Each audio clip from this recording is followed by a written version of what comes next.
I spoke with the Prime Minister and began by asking about his Oval Office visit with the President.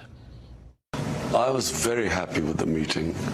I found President Trump refreshing in the sense that completely someone who's a straightforward man, no mixing of, no juggling with words. You know, just came out straight with things, and not just me, my whole delegation. We loved the meeting. A lot of your meeting today dealt with Afghanistan and the future there. At one point, the President, talking to the press while you were there, said this. If we wanted to fight a war in Afghanistan and win it, I could win that war in a week. I just don't want to kill 10 million people. Does that make sense to you? I don't want to kill 10 million people. I have plans on Afghanistan that if I wanted to win that war, Afghanistan would be wiped off the face of the earth. It would be gone. It would be over in literally in 10 days. And I don't want to do that. I don't want to go that route. Were you surprised by that kind of formulation? Well, I guess what the President meant was that, you know, if you had a scorched earth policy where they went, you know, a military machine went from one side of Afghanistan to the other with airplanes. I mean, the U.S. has the greatest firepower in the history of mankind. But clearly, I mean, that would be devastating. And already people in Afghanistan have suffered 4 decades of conflict. The number of people died in these 4 decades. And so the last thing Afghanistan needs is more violence, and it needs peace. The Taliban should become a part of the political process, and so then you would have a government which will represent the people of Afghanistan. Have negotiations with the Taliban been productive, sufficiently productive in your mind? I think they've been the most productive so far. I mean, up to date, they have gone the furthest in sort of for the two sides coming together. Former Defense Secretary and General Jim Mattis, I interviewed him back before he left his position, and asked him about Afghanistan. He said this: if we leave 20-odd of the most dangerous terrorist groups in the world centered in that region, and we walk out of there, then we know what will happen. Our intelligence services are very specific that we will be under attack in a number of years. What do you say to that? Concern that if the U.S., even after all this time, and there's a hunger to leave, that if we leave ourselves vulnerable again? The U.S. has no issues of Taliban ever attacking any country outside Afghanistan, simply because Taliban is a localized movement. It's not some international terrorist movement. Ideally, if there is a stable government in Afghanistan, which a broad-based political government after the elections, that would be the best guarantee that there would not be any groups that would threaten the United States or the Western countries. You know, there's just people who look at the Taliban and say they're just not there yet. I mean, in your country just yesterday, there was a suicide bombing that the Pakistani Taliban said they were behind. You know, as we're negotiating with the Taliban, they're still initiating these attacks. The danger is, of course, for Afghanistan and Pakistan, is that if we do not have some sort of a peace settlement in Afghanistan, the danger is of ISIS.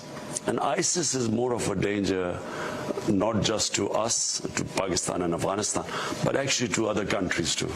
You mentioned in the Oval Office that there may be some announcement about others who are being held. What happened? There are two, I think 2 or 3 American, one Australian who have been kidnapped, who've been held in Afghanistan, and Pakistan is playing its part, and I think we are very close. We hope to give some good news in the next 48 hours. Fantastic. Will you release the jailed doctor Shakeel Afridi in Pakistan, who many believed helped the CIA bring down bin Laden? This is a very emotive issue because Shakeel Afridi in Pakistan is considered a spy, and for the U.S. A spy for the U.S. And you know, we in Pakistan always felt that we were an ally of the U.S. And if we had been given the information about Osama bin Laden, we should have taken him out. But you understand that the skepticism of the ISI and all of the leaking that was going on early days. And yet it was ISI which gave the information which led to the location of Osama bin Laden. Because if you ask CIA, it was ISI which gave the initial location through the phone connection. But the U.S. was acting after being attacked on 9/11 to try to get the mastermind. But bear in mind that Pakistan was fighting the war for the U.S. I mean, Pakistan wasn't attacked. So you're trying to get a good relationship. Why not let this doctor go? But at the time, it hugely embarrassed Pakistan. Pakistanis were embarrassed. Here we were an ally of the U.S. And the U.S. did not trust us. And they actually came and bombed and killed a man in our territory. I think it was not just a man, the terrorist who killed 3,000 plus Americans. Well, let's not forget that Pakistan lost 70,000 people in this fight. We were fighting this war for the U.S. and we lost all these people fighting this war. So there was obviously a lot of anger about the way this whole thing was done. But, you know, that's all in the past. You're a new prime minister. You can make a decision, can't you? There are some decisions in a democracy which, you know, even a prime minister finds it difficult because we do have an opposition. But this is something that can be negotiated. Over time. Yes, we have. We also have someone in prison in the U.S. It's a frail woman called Afiya Saddiqi. So, yes, we could negotiate some sort of a swap. Was that talked about today? Not today, but in future, because we know that the United States wants Shakeel Afridi, so we can negotiate. I mean, no negotiations have started, but, you know, with Afiya Saddiqi, we could negotiate. If India said we would give up our nuclear weapons, would Pakistan? Yes, because, you know, nuclear war is not an option. And between Pakistan and India, you know, the idea of a nuclear war is actually self-destruction because, you know, we have a 2,500-mile border. Also, I think there's a realization in the subcontinent that, and there was some incident happen last February, and we again had tension at the border. We had an Indian plane was shot down in Pakistan. So there's a realization, and that's why I asked President Trump that if he could play his role.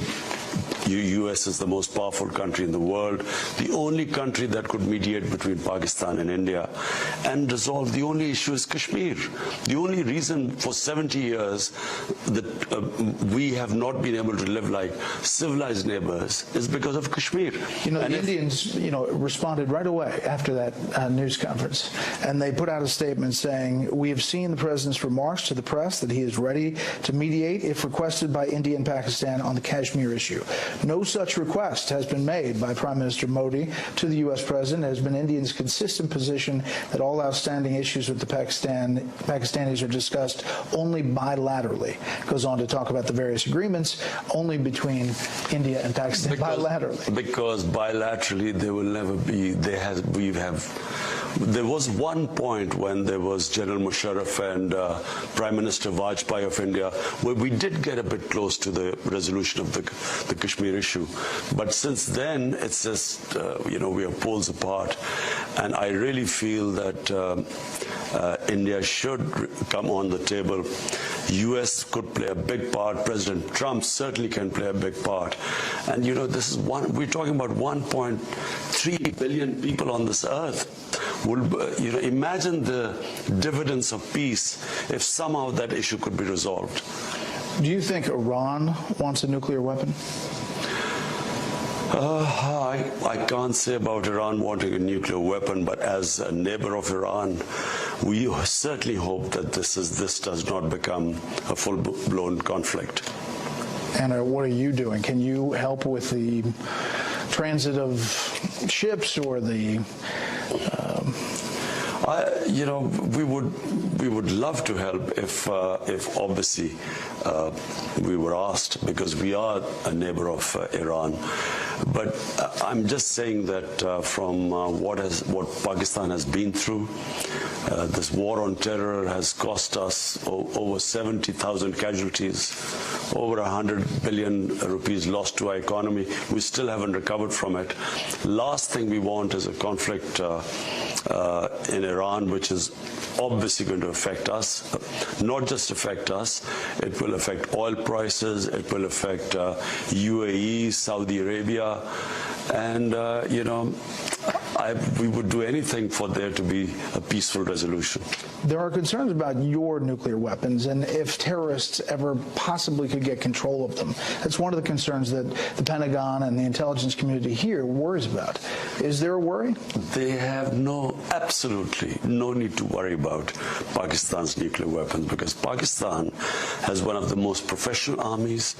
We have one of the most comprehensive command and control of our nuclear weapons, and the United States knows about it, because we share our intelligence with the U.S. about the way we have the safety measures about our nuclear program. Last thing, the relationship deteriorated. Obviously, after the bin Laden raid, it deteriorated after a lot of back and forth. The aid was cut by President Trump. Today, what's your sense after this meeting in the Oval Office about the financial relationship and the counterterrorism relationship? You see, the whole idea of this meeting was that we should be on one page. This mistrust which has dogged our relationship. You know, Pakistan, was it an ally or was it an enemy? You know, we were being bombed by drone attacks by an ally. And so all this mistrust in the past, we wanted actually to reset our relationship based on understanding that we are on the same page. We want peace in Afghanistan. Pakistan will do everything to help Taliban come on the dialogue table so that there is peace. So I think we struck that understanding today. I think I came out feeling that we really are now allies. And both of us want peace in Afghanistan, and we will do everything, and Pakistan will do everything possible to ensure that this peace process goes forward. Mr. Prime Minister, we appreciate your time. Thank you.